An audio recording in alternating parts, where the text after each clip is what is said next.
사람들이 꿈을 밤에 꿈을 꾸고 사는데 그 꿈에는 개인적인 과거 이런 다 사건도 있지만 어떤 좀 집단적으로 공통적인 어떤 내용들도 있는 것 같아요. 그래서 그것을 개인적인 무의식 또 집단적 무의식으로 이렇게 나누어 설명을 하고도 있습니다. 그런 것 중에 우리가 여러 사람들이 공통적으로 꾸는 꿈 중에 시험 꿈이라는 게 있어요. 학생 때야 시험 꿈을 꿀 수 있지만 시험하고 전혀 관계없는 분들이 한평생 시험 치는 꿈을 꿔요. 근데 잘 보는 시험이 아니라 시험 공부 하나도 안 하고 가서 시험지를 받았는데 그냥 아무 생각이 안 나는 그런 꿈. 또 어떤 때는 이렇게 나와서 노래를 부르는데 가사가 하나도 생각이 안 나는 꿈.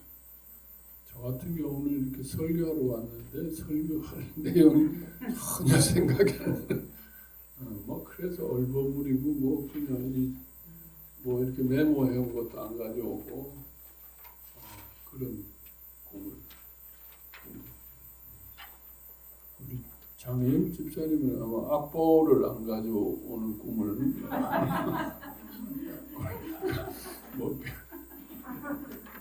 피아노 치는 분들은 악보가 하나도 기억이 안 나는 그런 꿈을 꿉니다.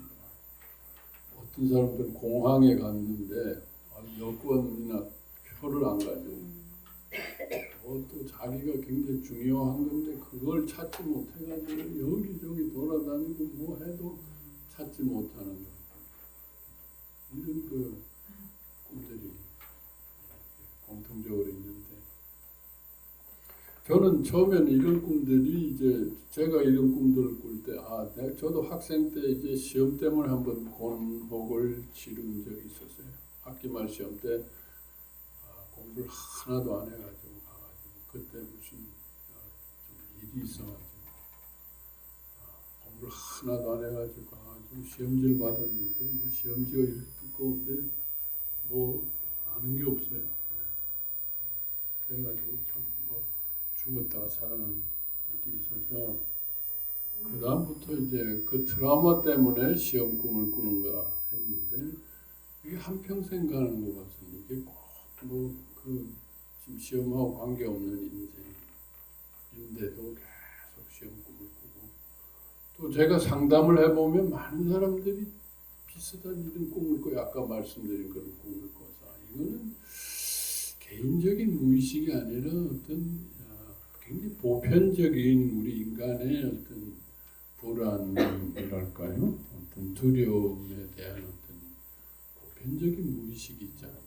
이런 생각을 하게 됩니다. 그 보편적 무의식이라는 건 뭘까? 모든 인간에게 있어서 죽음이라는 어떤 그런 마지막 또 죽음이라는 게 그냥 숨만 넘어가는 게 아니라 뭐가 있을 것 같거든요. 소위 말해서 심판 같은 거, 네가 잘했냐 못했냐. 그러니까 꼭 그게 이제 시험처럼 뭔가 충분히 준비를 하고 내가 죽음을 맞이해야 된다. 마치 학생이 시험 공부 안 하고 시험 치러 간 것처럼 뭔가 우리 속에 굉장히 당황하고 두렵고 준비가 안 된 이런 보편적 무의식인데 이건 다 어떻게 보면 죽음에 대한 죽음 이후에 뭔가 심판에 대한 이런 준비되지 않은 이런 것들의 보편적 무의식이 아닌가 저는 그렇게 생각하고 있습니다. 사람들이 죽음을 다 두려워하죠. 말은 아이고 빨리 죽어야지 하는데 그런 사람일수록 아주 그냥 조금만 아프면 병원으로 가고 더 집착이 나옵니다. 좀 거짓말이죠. 빨리 죽었으면 좋겠다라는. 다들 죽음을 두려워합니다. 그 이유는 죽는 그 자체 고통보다는 죽음 이후에 뭐 어떤 일어날 특히 어떤 심판에 대해서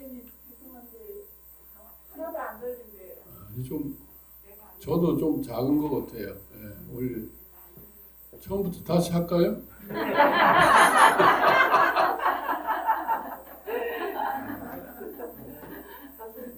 수업.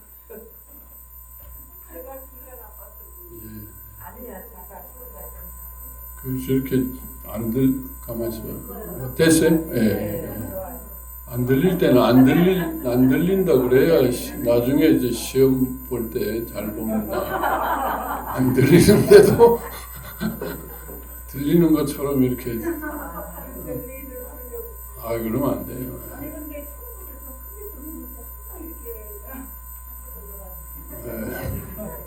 뭐 이제부터 중요한 얘기 나오니까 걱정하지 마십시오. 좀 너무 웅하지 않아요?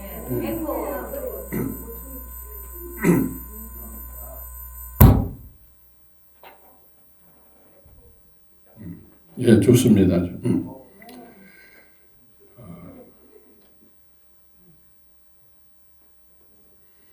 그래서 사람들이 죽음과 죽음 이후의 심판에 대해서 다 두려워하고 있기 때문에 나름 다 준비를 하고 있죠. 나름. 뭐 첫 번째가 제일 많이 하는 게 신앙과 종교입니다. 신앙과 종교라는 건 뭐 이 생에 있어서도 도움이 되지만 뭐 결정적으로 죽은 다음을 위해서 우리가 신앙과 종교를 가지고 우리가 열심히 신앙생활을 하고 있죠. 두 번째 사람은 골치 아프니까 아주 그냥 그 죽음 이후를 거부해버리는 사람들이 있습니다. 주로 이제 과학하는 사람들은 뭐 죽으면 우리가 다 분자로 원자로 해체되는 거지 뭐가 있냐. 우리는 그냥 우주에 속해 버리고 그거 자체가 무아가 되어지는 그 자체가 자아고 뭐 이런 또 철학적인 궤변을 늘려놓으면서 죽음 자체와 심판 자체를 좀 거부해 버립니다. 그래서 꽤 많은 사람들이 특히 과학한다는 사람들이 이제 뭐 죽음을 그냥 회피하는 거죠. 골치 아프니까 없어 죽음은 그냥 끝이야. 그걸로 끝. 뭐 더 이상 자꾸 뭐 이상한 종교니 뭐 이거 다 망상이야. 그렇게 생각하는 사람들. 또 이제 제일 많은 부류는 뭐냐, 뭐 죽음 이후에 뭐가 있든 간에 뭐 알 수가 없으니까 출제 경향을 알 수 없고 뭐 이렇다 저렇다 뭐 신앙 종교에서 뭐 기독교에서 니케아 불교에서 그러니까 또 뭐 믿음직스럽지도 않고 좀 뭐 지옥 간다 천당 간다니까 뭐 그것도 조금 듣기도 싫고 그러니까 모르겠다. 보니까 다들 그냥 뭐 별 시험 준비 안 하고 열심히 그냥 세상에 바쁘게 사는 것 같으니까 그냥 이렇게 묻혀서 사는 죽음을 그냥 하나의 번지 점프 정도로 에이씨 그때 한번 그냥 눈 감고 그냥 팍 가지 뭐 그러면 어떻게 뭐 우리 아버지 할아버지도 갔으니까 뭐 누구 친구도 갔으니까 나도 그냥 한번 뭐 그냥 덤벼 들어보지 뭐 거의 무대뽀식으로 그냥 뭐 내가 이 세상에 태어날 때도 뭐 알고 태어났나 뭐 태어나다 보니까 살아서 그냥 뭐 열심히 살다 보니까 살았지 뭐 그때도 뭐 내가 뭐 강아지로 태어날 건지 뭐 벌레로 태어날지 모르지만 자왕 또 태어나면 그때 봐서 하면 되지 뭐 지금 그런 식으로 그냥 그리고 여기서 열심히 오늘이 중요한 거야. 오늘 열심히 여기까지 열심히 살다가 그 다음은 가서 보자. 뭐 다들 그렇게 하는 것 같으니까 또 이상한 거 믿어가지고 그 허황되게 자꾸 그런 것보다 그냥 부딪혀 보자. 뭐 어떻게 살 길이 있겠지. 그런 식으로 진짜 무대뽀로 죽음과 이렇게 종말에 대해서 생각하고 그냥 사는 사람들도 있습니다. 물론 그러면서 속은 굉장히 두렵겠죠. 그걸 억압하면서. 자, 뭐 다른 사람들보다는 우리는 이제 다 기독교 신앙을 가지고 철저하게 기독교 신앙은 이 부활과 이 천국을 준비하는 거죠. 기독교 신앙에서는 뭘 준비합니까? 예수님에 대한 믿음이죠. 십자가에 대한 믿음. 이 믿음만 있으면은 만사형통 오케이 할렐루야 있습니다. 그렇게 한다 이거죠. 근데 우리가 이것도 조금 너무 번지 점프, 무조건 예수, 천국, 이렇게 이것도 좀 너무 좀 무대뽀가 아닌가. 물론 성경에 있는 말씀이고 진리고 틀린 말은 아니지만은 너무 그냥 예수천당, 불신지옥 이건 조금 너무 좀 단순한 게 아닌가 좀 그런 이제 생각을 할 수 있고 또 종말과 심판에 대해서는 그냥 우리가 종말과 심판에 올 때 더 모이기를 힘쓰고 말씀 보고 기도하고 예배하고 찬양하고 그냥 그렇게 우리는 교회와 기도원에 모여서 그렇게 열심히 하면 된다. 대체로 우리가 보면은 기독교 안에서 그런 죽음과 종말 심판에 대한 준비가 이제 그렇지 않나 생각합니다. 그런데 오늘 말씀 보면은 오늘 말씀에 이 죽음과 종말을 노아와 노아의 방주로 비유를 했습니다. 방주로 비유했는데 노아와 노아 방주는 그렇게 단순하지가 않죠, 여러분. 단순하지 않죠.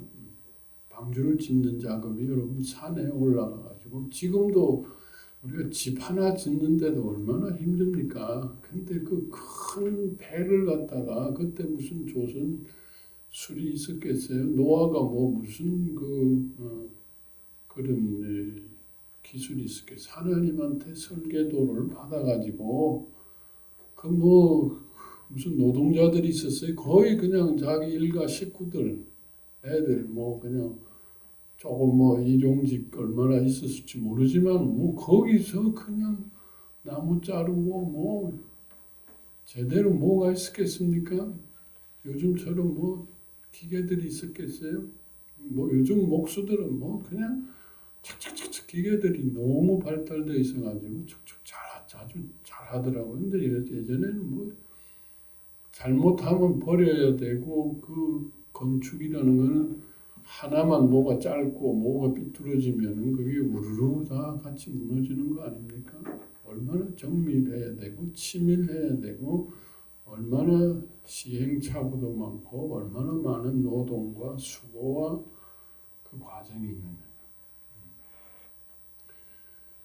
그러니까 이게 이 죽음과 종말을 준비한다는 게 노아의 방주처럼 그렇게 구체적이어야 된다. 치밀해야 된다. 그냥 막연하게 할렐루야 믿습니다 하고 그냥 찬양하고 기도하고 산에 들어가서 이러는 것만으로 그게 잘못된 건 아니지만 그게 있어야 되지만 그거 자체만 가지고 되는 게 아니라 성경은 분명히 노아가 방주를 짓는 것 같은 그리고 얼마나 많은 시련들이 있었습니까? 그걸 방해하고 완전 좀 미친 노인네다라고 비난과 조롱을 받으면서 자기는 좋지만 애들까지 완전히 왕따 당하면서 애들도 얼마나 힘들겠어요. 같은 친구들하고 밑에 가서 좀 놀고 싶은데 아버지가 산에서 계속 하늘은 봐도 쨍쨍하고 구름도 없고 얼마나 힘들겠습니까? 참 미친 짓이죠. 옆에서 보면 그것도 몇 개월 정도가 아니라 몇 년을 갖다가 하고 또 짓고 허물고 얼마나 그런 참 어려운 과정이 있어요. 그런 과정 그렇게 준비하는 거다라고 얘기를 자 그래서 여기서는 우리는 또 하나 질문할 수 있습니다. 그건 구약 얘기가 아닙니까? 신약에 오면 예수님이 다 대신하셨고 예수님이 방주시니까 그냥 예수 믿으면 되는 거지. 구약은 예수님을 예시하기 위한 거고 그렇게 노아는 고생했지만 예수님이 십자가에서 다 대신하셨으니까 아유 그 노아 방주 그거는 잘못된 얘기입니다. 그건 진짜 이상한 이단적인 종말 신앙이지. 그렇게 얘기할 수 있습니다. 그것도 맞는 얘기죠, 그렇죠? 그렇지만 구약과 신약이라는 것은 분명히 다르지만 또 같습니다. 물론 노아처럼 나무를 자르고 그 산에 올라가서 한 수고는 예수님 십자가에서 다 하셨어요. 분명히 믿음으로 하지만 노아와 같은 믿음의 수고는 분명히 있어야 된다. 구약과 신약의 가장 큰 차이라는 건 구약은 외적인 것으로 보여주신 거라면 신약은 예수님이 이루신 것을 그걸 우리 속에서 이루는 것이기 때문에 그 과정 자체는 노아가 한 것처럼 그렇게 치밀하고 많은 시간이 필요하고 방주를 짓는 것 같은 그런 형태의 노력이 반복이 있어야 된다. 그렇죠. 예수님이 대신 하셨어요. 우리는 가서 소나무나 무슨 나무를 이런 목수 일은 안 해도 되지만 분명히 그런 노아의 방주에 짓는 과정, 건축 과정이 있을 것이다라고 우리는 생각할 수 있습니다. 자, 그래서 이제 이 노아 방주 얘기를 좀 우리가 이 종말 신앙과 죽음과 결부해서 좀 생각을 해보려고 하는데 그렇다면은 먼저 세상과 종말이라는 것, 뭔가 종말이 온다는 것은 무엇인가? 그 차이를 얘기 좀 했으면 합니다. 우리가 지금 살고 있는 종말 이전의 삶이라는 것은 뭐냐? 한마디로 은혜의 삶이라는 거죠. 은혜. 세상이 얼마나 각박한데 은혜는요? 아니죠. 그렇지 않죠. 이 모든 자연이 사실 은혜입니다. 내가 살아있다는 자체가 은혜죠.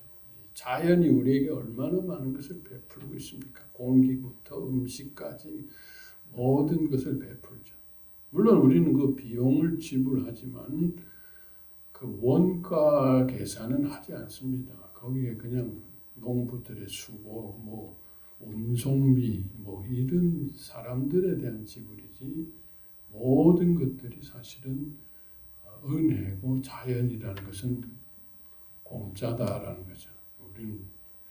우리는 그런 엄청난 거의 대부분 공짜 속에서 자연의 은혜와 혜택 속에서 그 자연이 조금만 삐뚤어져도 우리는 그냥 살 수 없습니다. 그 모든 것이 제공되어지는 은혜 가운데 있다.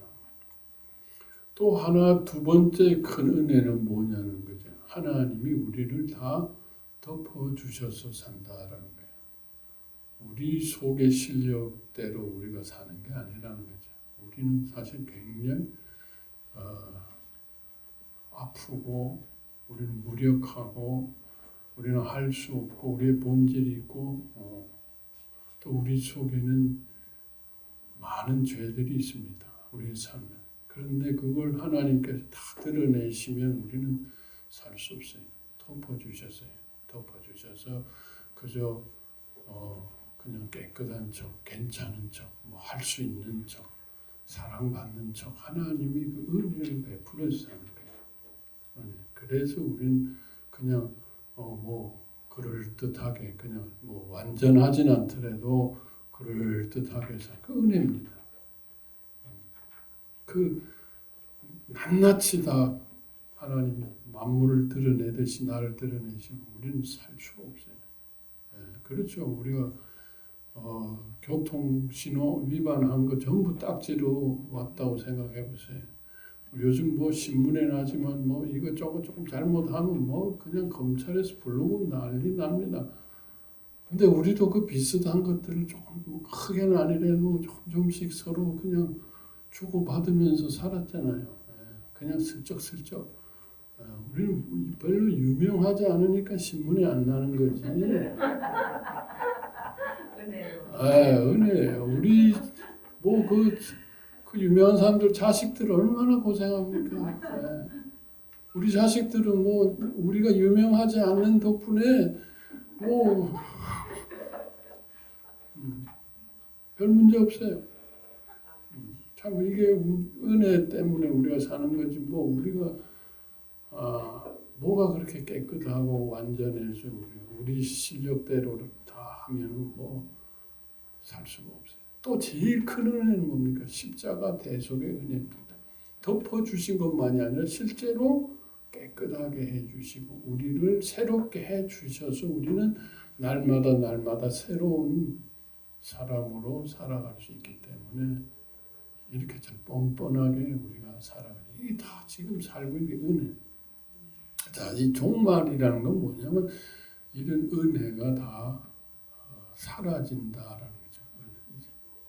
이것도 한계가 있다.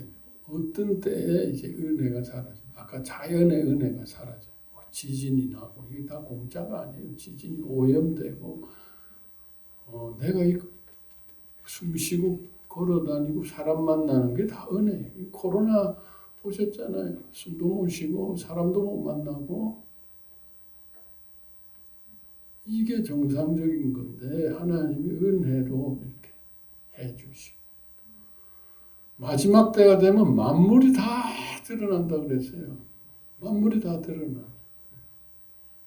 빛 가운데 드러나는. 얼마나 부끄럽고 창피하고 뭐 그냥 뭐 살 수가 없어요. 숨을 수가 없어요. 뭐 그게 종말. 지금은 마지막 종말은 아니지만 분명히 이런 뭐 우리가 전쟁의 소식, 지진의 소식, 또 이 코로나로 인해서 전 세계가 이렇게 되고 전에는 가끔씩 일어나던 게 그냥 연속해서 뭔가를 그런 은혜의 시대에서 이런 종말의 시대로 뭔가 가고 있는 그런 우리가 기운이랄까요? 그런 시대에 살고 있는 것은 사실입니다. 그렇지만 하나님께서 또 이렇게 메마르고 은혜가 조금씩 사라져가면서 또 당황하는 인생들을 불쌍히 여기셔서 또 큰 은혜를 베푸실 때가 있어요. 에스베리 대학은 1970년도에도 똑같은 일이 있었다 그래요. 그때도 거의 2주 이상 24시간 연속해서 그냥 집회 한 두서너 시간만 끝나는 게 아니라 그냥 밤낮으로 계속 연속해서 찬양하고 기도하고 말씀하고 그런 성령의 불길이 있었고 그 불길로 인해서 많은 젊은이들이 헌신하고 그리고 그 불길이 우리 한국에도 와서 70년대 이후에 한국에 또 이런 젊은이들 경배와 찬양 뭐 이런 젊은이들이 크게 부흥되는 그런 이제 사건이 있었습니다. 그런데 하나님께서 또 소위 말하는 요즘 그 MZ 세대들 뭐 누구도 뭐 말릴 수 없는 MZ 젊은 세대들 뭐 우리가 얘기해봐야 뭐 듣지도 않죠. 누구의 얘기도 안 듣는 그 젊은 세대들이 전 세계적으로 이렇게 해서 계속 지금 한 2주 이상 지금은 어떤지 모르지만 자원 계속 2주 이상 이렇게 찬양을 하고 통해 기도를 하고 뭐 그런 이제 전 세계 젊은이들이 모여들고 이런 불길의 어떤 진앙지처럼 이런 또 은혜를 하나님께서 베푸시고 있고 이런 것들을 보면 분명히 이런 종말을 향해 가는 어떤 시대에 우리가 살고 있는 것은 분명합니다. 그래서 이 시대에 이런 종말을 준비해야 되는 이런 시대에 구체적으로 종말을 어떻게 노아의 방주라는 것이 뭔가 노아의 방주를 짓는다는 것이 무엇인가 이거에 대해서 좀 더 구체적으로 생각을 했으면 합니다. 홍수가 일어나고 모든 것들이 이제 다 파괴된다는 것은 아까 말한 하나님이 베푸시던 모든 은혜가 멈춰진다는 거죠. 그죠? 은혜가 멈춰진다. 그래서 그게 이제 종말이고 심판입니다. 그렇다면 방주라는 것은 뭔가? 밖에서는 하나님의 은혜가 멈췄지만은 그 안에 방주 안에는 계속 하나님의 은혜와 사랑이 베풀어지고 있다. 그러니까 지금은 우리가 우리 속에 은혜가 없습니다. 그렇죠? 우리는 은혜를 계속 받는다 그러죠. 자꾸 위에서 받고 하나님부터 받아 공급을 해야 됩니다. 해야 돼. 방주라는 것은 뭐냐면 그것을 열심히 받아서 내 것으로 만들어서 내 속에 마지막 때 은혜가 사라지더라도 방주라는 건 자급자족한다는 거예요. 자급자족할 수 있는 시스템. 내 속에 그렇게 변해. 굉장히 구체적이죠. 막연한 신앙이 아닙니다. 막연한 신앙이 아니라 바깥에는 밖으로부터 오는 은혜는 없더라도 하늘로부터 오는 은혜가 없더라도 내 속에서 자급자족할 수 있는 은혜. 작은 그 심판이 종말이 끝날 때까지 그 죽음의 시간이 끝날 때까지 자급자족할 수 있는 그 은혜와 사랑이 있는 집이 있는가라는 구체적으로입니다. 굉장히 구체적이에요. 막연하게 그냥 뭐 번지 점프가 아니다. 자, 그렇다면은 그럼 방주를 짓는다. 은혜라는 건 뭐냐? 1차적으로는 내 몸을 의미합니다. 내 몸이 방주가 되어야 된다. 내 몸의 세포 하나가 방주의 나무의 역할, 집의 역할을 하는 것이다. 몸이 모든 것을 견딜 수 있는 몸이 그냥 몸뚱아리가 아니라 몸이 방주에 그건 성경적입니다. 방주라는 것은 예수 그리스도가 계신 거죠. 밖에는 예수님이 안 계시지만 내 속에는 예수님이 계십니다. 밖에는 모든 은혜가 멈췄지만 주님이 내 속에 계시는 주님의 성전이 내 몸이라 그랬죠. 내 몸이 성전이니까 내 몸이 방주가 되는 것입니다. 자, 그리고 성경에 보면 이러한 몸들이 서로 연결되는 게 뭐라 그랬습니까? 교회입니다. 여기서 말하는 교회라는 건 건물을 얘기하는 게 아니죠. 내 세포 하나가 되듯이 내가 한 세포 돼서 주님의 성전으로 지어지는 공동체를 의미한다. 방주라는 건 하나의 공동체를 의미한다라는 거죠. 자, 그러면 이 집을 어떻게 지을 것인가? 집을 어디에 지을 것인가?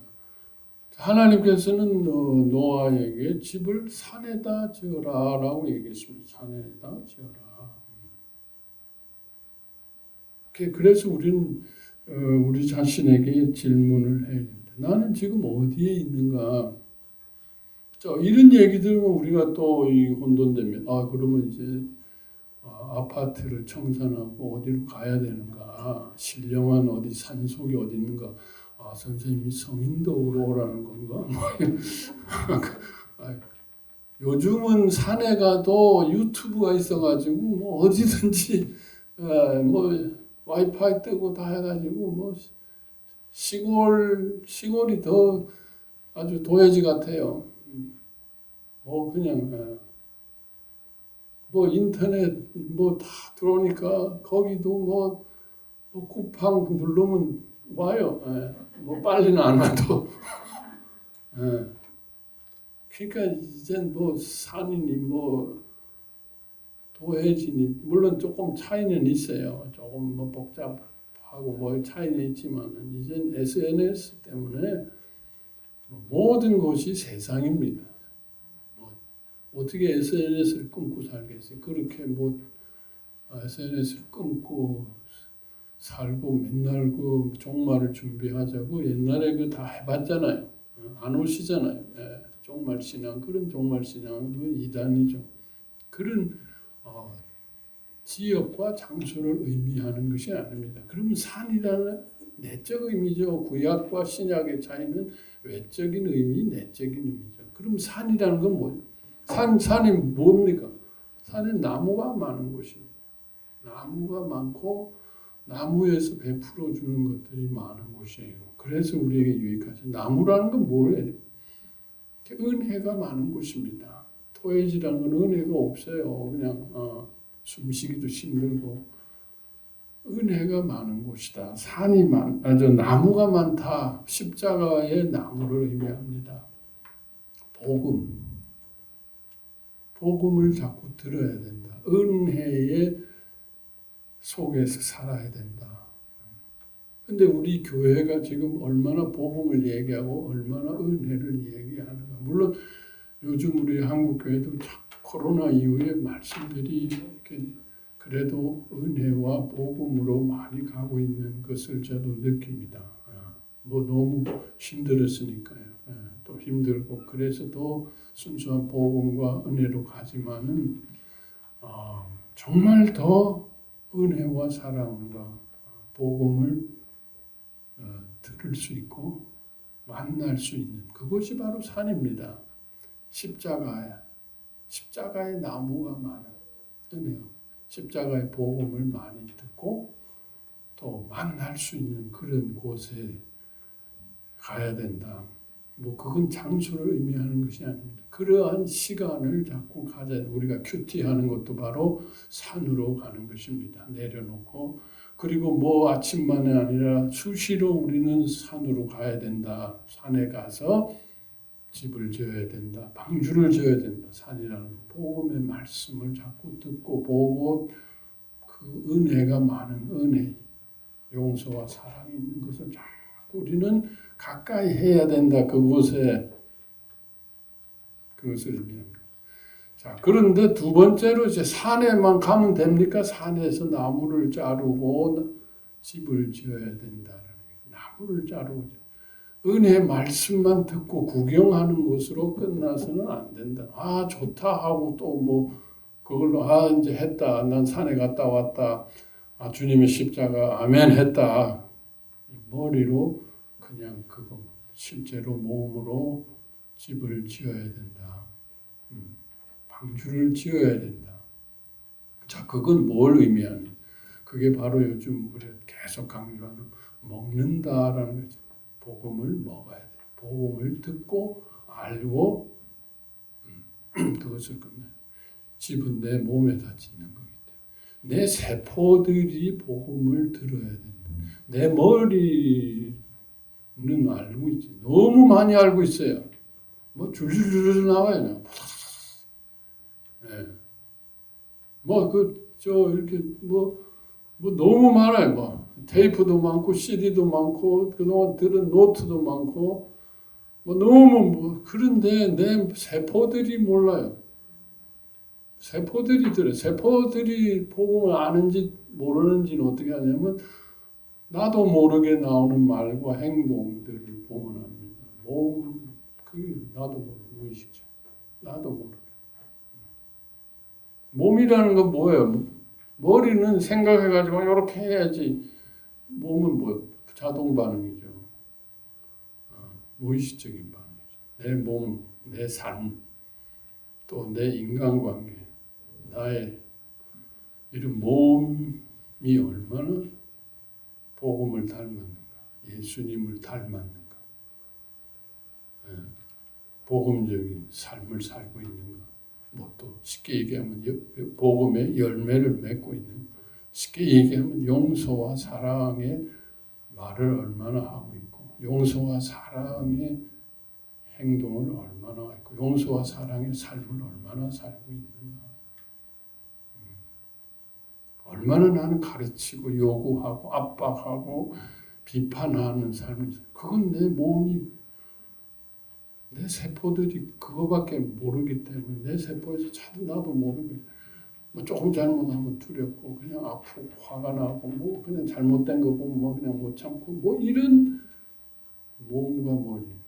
실제로 방주를 짓는다는 것은 먹는 거고 내 몸 세포 하나를 방주의 세포로 만든다.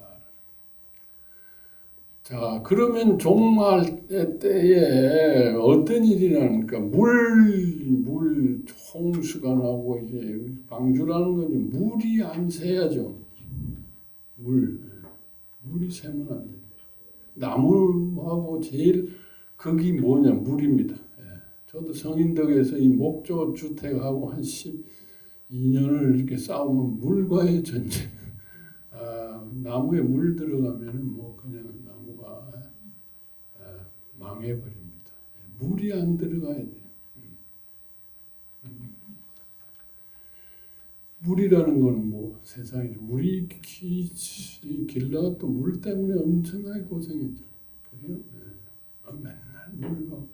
저도 옛날 뭐 여기 뭐 병원에서도 물 새고 뭐 병원만 새는 게 아니라 뭐또 지나면 길라서에서 물 샜다 그러고 그때마다 우리가 물 얘기 많이 했습니다. 그죠? 또 이 성인덕에도 이번에 또 조금 물 해가지고 또 봄에 조금 또 공사를 해야 돼. 뭐 끊임없이 이제 물을 빨리 뭔가 해결 안 해주면 뭐 목조는 이제 썩어버리고 그냥 안 되죠. 물과의 전쟁입니다. 이 나무. 그러니까 물이라는 건 뭐냐 세상인데 세상이 이제 자 세상에서는 이제 은혜가 사라지고 은혜가 사라지게 되면 우리 속에 뭐예요? 우리의 본질이 이제 드러나게 되는 거죠. 두렵죠. 우리가 버림받고 우리가 의지하던 것들을 상실하게 되면 우리는 무력해지고 또 율법 또 우리가 내려놓게 되면 우리 속에 죄성이 나오고 뭐 그냥 아프고 힘듭니다. 자, 그럴 때 우리는 어떻게 해요? 세상으로 보이는 곳으로 가서 빨리 그것을 덮어버리려고 합니다. 그게 바로 물이죠. 물을 끌어냅니다라는 거죠. 그럴 때 우리 세포가 방주의 세포라면 어떻게 하느냐? 세상으로 가지 못하게 하고 십자가로 가게 한다. 예수님 아니야. 예수님 너의 죄와 할 수 없음과 너의 버림받음을 주님이 십자가에서 대신하시고 십자가에서 그 물이 새지 않도록 내 세포들 속에 복음이 심겨져서 내 세포들이 주인님 큐티하세요. 기도하세요. 아니 뭐 그렇게 말은 안 해요. 강아지가 말을 안 하지만 꼬리를 흔들고 하듯이 내 몸이 자꾸 이렇게 큐티를 하고 싶어 해요. 내 몸이 배가 고프면 냉장고를 열잖아요. 내 몸이 뭐 아프면 어디다 시켜 먹을까? 내 몸이 알아서 하는 것처럼 내 세포들이 자꾸 말씀을 가까이 하려고 하고 십자가를 가까이 하려고 하고 주님의 소리를 들으려고 그걸 먹게 만드는 그런 이제 내 몸이 방주가 된다는 건 그런 내 몸 세포 하나하나들이 그렇게 돼요. 자, 그래서 실제로 노아가 방주를 뭘로 지었습니까? 나무하고 석청 두 개로 지었어요. 나무와 석청. 그 나무라는 건 뭐냐? 주님이 주신 구조물이죠. 의라는 거죠. 내 자신이 의라는 한 세포들이 의의 세포들에게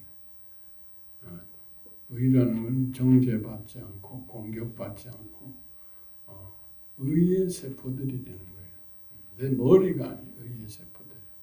석청이라는 것은 용서와 사랑 그것들을 다 용서와 사랑으로 이렇게 연결을 의미합니다. 석청은 그래서 내가 막 세상으로 가려고 할 때 주님의 사랑이 또 나를 용서해 줌으로써 넌 세상 안 가도 돼. 그래서 물을 막아준다라는 거예요. 세상의 물이라는 건 야, 너 죄인이지. 너 이래가 큰일 나. 너 이제 돈 있어야 돼. 너 이거 지금 막 그 물이 새기 시작하는 거예요. 막 율법이 들어오기 시작하는데 그런데 주님의 십자가에 의의가 있고 용서와 사랑이 있으면 아니야. 주님 안에서 나는 할 수 있고 주님 안에서 완전하고 주님 안에서 자급자족하게 되는 거죠. 세상으로 안 종말의 때 모든 것들이 상실되고 버림받고 없더라도 내가 또 막 우왕좌왕 마지막 때 보면 우왕좌왕 여기 있다 저기 있다 막 세상으로 쫓아다닙니다. 능력으로 쫓아다니고 여기 뭐 있다 그러면 여기로 가고 저기로 가고 그냥 뭐 난리법석입니다. SNS가 막 난리법석을 그러더라도 그것들을 내 속에 갖고 들어오지 않는다.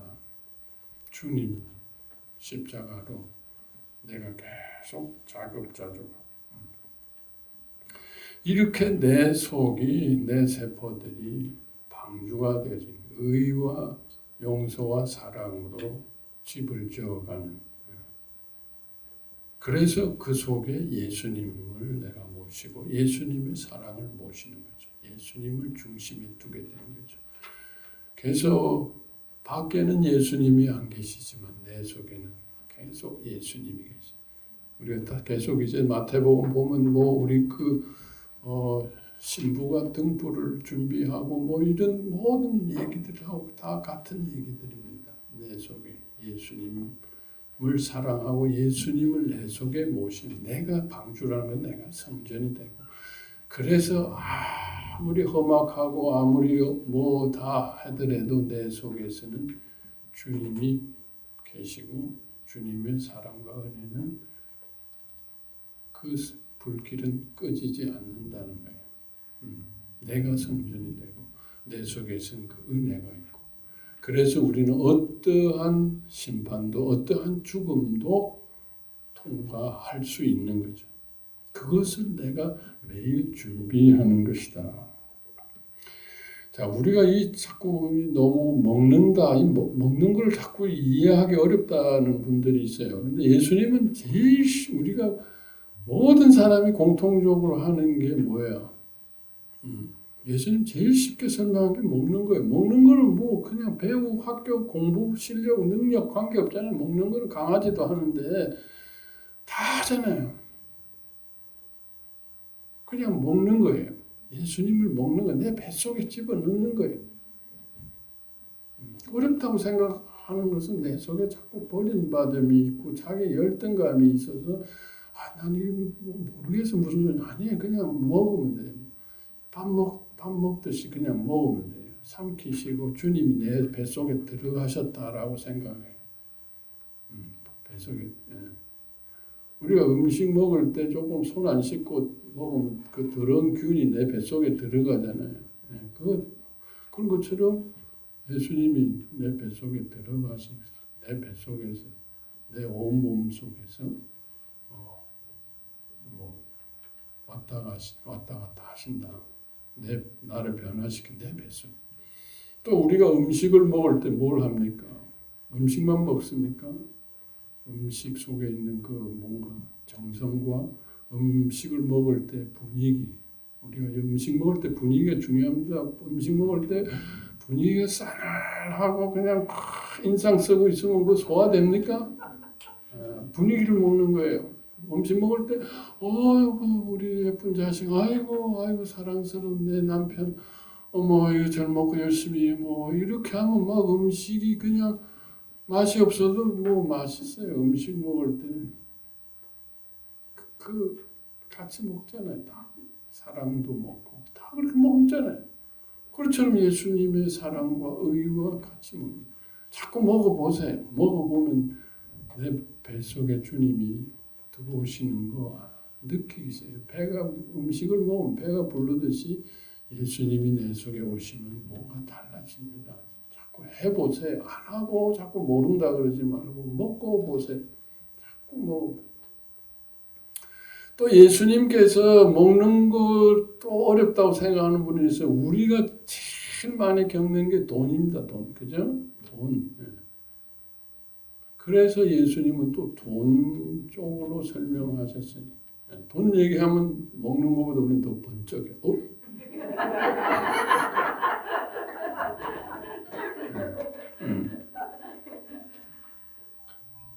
자, 우리는 결국 우리의 죄로 인해서 3대 본질로 인해서 뭐 할 수 없고 정죄받고 버림받기 때문에 우리는 적자 인생입니다. 돈으로 치면 매일 적자예요.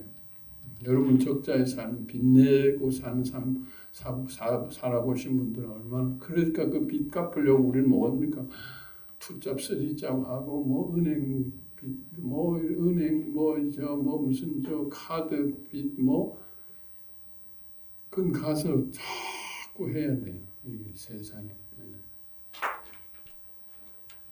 그래서 우리는 세상으로 갑니다. 세상이 좋아서라기보다 무슨 뭐 우리 속에 그걸 감추려고, 내 속에 열등감이 올라오면 뭔가 세상의 걸 내가 실력을 쌓아서 뭐 사랑과 인정을 받으면 세상의 명품과 예쁜 걸 해야 되고 좋은 차와 좋은 뭐 이런 것들이죠. 사람을 만나야 되고 사람들이 박수 쳐주고 그런 게 없으면 초라해지고 우린 자꾸 내 속에 없는 것을 밖에서 뭔가 채워서 그걸로 잠깐 모면하고 내가 뭐 저기시걸로 막 또 막 봉사하고 착한 일하고 해서 나도 이제 괜찮아 뭐 이런 식으로 우리는 보상하면서 살아왔어요. 그게 바로 세상. 그런데 그건 하면 할수록 더 적자 인생이죠. 밑빠진 독이기 때문에 적자 인생이 더 버림받고 더 자꾸 무기력해지고 더 나이가 들고 뭐 그러면 더 우리는 다 무기력 탈락해요. 자, 그래서 예수님께서 복음을 갖다가 뭘로 돈으로 표현하셨어요. 뭐냐? 탕감, 탕감, 대속이라는 게 뭡니까? 대속이라는 건 주님이 우리의 적자 인생을 흑자로 만든. 그러니까 주님은 완전히 무이자 대출이고 안 갚아도 되고 나중에 투자할 돈까지 주시고. 여러분 이런 게 있으면 얼마나 좋아요. 뭐 주택 청약, 뭐 임대주택 청약, 뭐 이런 거 있으면 뭐 우리 막 신청하려고 막 눈에 불 쓰고 그러는데 주님은 무이자 대출에다가 뭐 그냥 뭐 무상으로 우리 뭐 사업 자금도 대주시고 이런 대박이 어디 있습니까? 복음이라는 건 뭐냐? 이게 완전히 뭐 빚 탕감해주고 흑자로 만들어요. 근데 이 언젠가 주님의 뱅크도 문을 닫습니다. 지금 뭐 곧 마감이 온다는 소식이 있어요. 이런 거 번쩍하죠.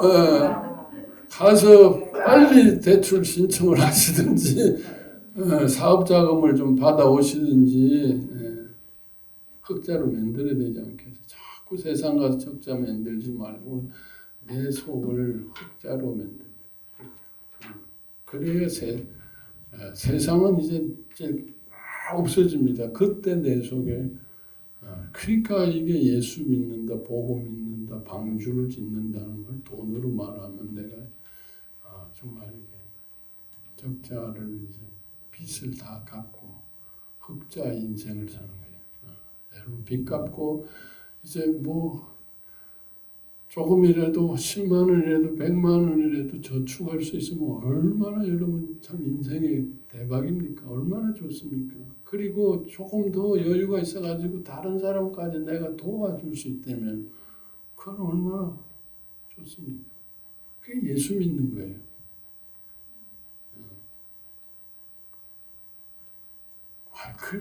그럴 수가 있습니까? 해보세요. 내 속에 있는 그 무슨 돈이 아니라 내 속에 이 없는 것들을 주님에게 세상 걸로 자꾸 땜질하려고 하지 말고 예수님의 십자가 가면 나를 의롭다 하시고 나보고 할 수 있다 하시고 내가 뭐 애정을 누구한테 인정을 받지 않아도 주님이 내 속에 계셔서 내가 사랑받고 사랑받는 자고 내가 부유해진다고요. 내가 부유해져. 맨날 굶주려서 어디 가서 뭘 얻어먹을까? 어디 가서 내가 뭔가 좀 뭐 대박이 없을까 뭐 이런 그 줄서기가 아니라 내 속을 채워야 된다라는 거예요. 내 속을 채우자. 십자가로 내 속. 그래서 노아 방주가 홍수가 끝날 때까지 그 다 채우고 그 많은 동물들까지 다 먹이를 충분하게 채운 것처럼 내 속이 세상이 없더라도 당황하지 않고 내 속에 있는 거예요. 사람들이 뭐라 그래도 내 속에 나는 할 수 있고 내 속에 사랑이 있고 내 속에 의롭고 내가 자급자족하고 나만이 아니라 다른 사람들에게도 그렇게 말을 해주고 그렇게 해줄 수 있는 나누어 줄 수 있는 이러한 내 속에 방주라는 건 엄청나게 여유가 있어야 되는 거예요. 흑자에 거기는 뭐 몇십일 분 뭐 이상의 양식이 있듯이 내 속에 맨날 없어서 어디 가서 어디에 뭐 이렇게 하니까 주님 안에서 좀 이거를 지금 우리가 은혜의 때 하나님이 은혜 문을 열어 주셨을 때에 좀 마구 가서 매일매일 또 너 왔니? 아, 예, 또 왔어요. 맨날 그 가서 큐티는 뭐야? 주님의 은행 창구다. 대출 창구다. 너 또 빚졌니? 예, 또 왔어요. 이제 그만 와라. 너 뭐 맨날 8시마다 은행 열자마자 오니. 아이고, 어떡합니까? 또 은행 문 곧 닫으신다는데 열심히 가서 좀 큐티는 우리 은행이다.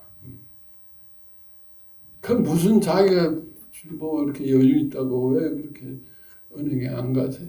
주님이 막 풀어주시는데 자금을 막 주시는데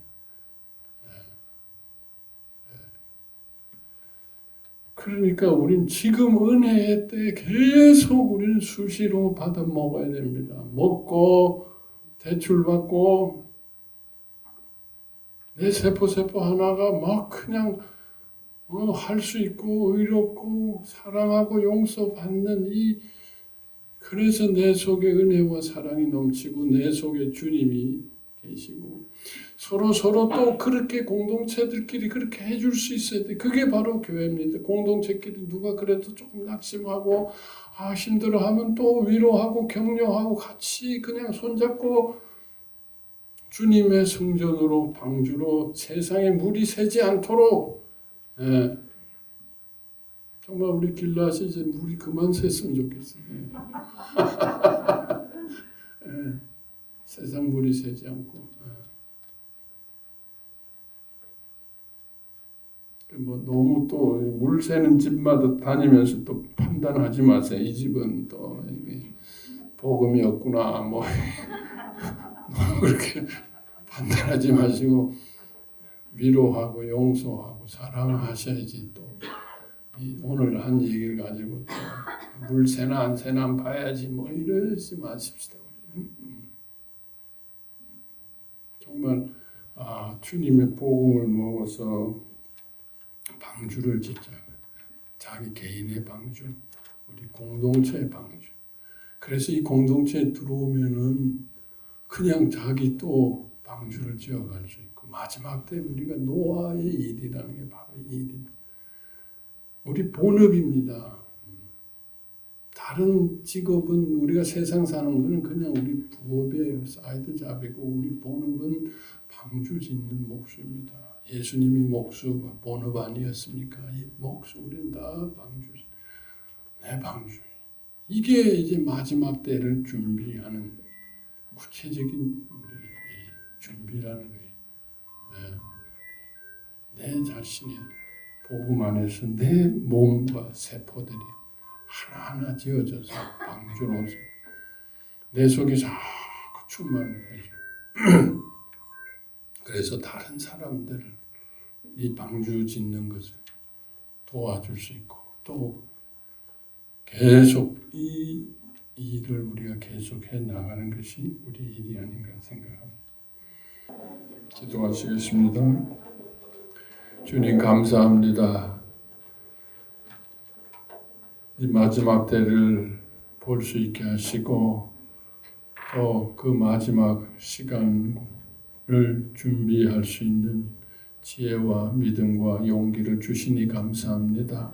오늘 말씀대로 노아의 시대라는 것을 깨닫게 하시고 비록 우리가 어리석고 비웃을지 모르지만 주님의 산에 올라가서 주님의 십자가의 나무로 이 의와 용서와 사랑의 집을 내 속에 지어갈 수 있게 하시고 내 세포들이 주님의 집이 되어지게 하시고 세상을 막아주며 세상에 병든 것들을 들어오지 못하게 하시며 내 속이 주님의 나라가 되게 하시고 주님의 집이 되어서 주님이 내 중심에 계셔서 세상은 깜깜하더라도 내 속에 주님이 나의 등불이 되시고 사랑이 되고 의가 되어서 우리가 어떠한 어둠의 시간도 능히 감당하고 이겨 나갈 수 있게 하시고 우리 자신만이 아니라 많은 사람들에게 이 귀한 복음의 진리를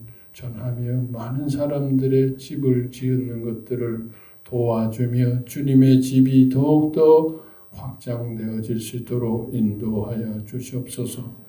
주님 또 은혜를 베풀어 주시옵소서. 마지막 때 주님께서 큰 은혜를 베푸신다고 하였사오니 복음으로 준비한 이 공동체에 주님께서 크신 은혜를 베풀어 주시사 이 복음을 만방에 전할 수 있게 하시고 복음으로 많은 사람들이 그 마지막 때를 준비해가며 노아의 방주를 속으로 들어갈 수 있는 놀라운 은총과 축복을 허락하여 주시옵소서. 오늘 우리와 같이 하시며 감동으로 우리 속에 위로하시고 격려하시고 축복하여 주신 은혜에 감사드리며 이 모든 말씀 예수의 이름으로 간절히 기도하였습니다.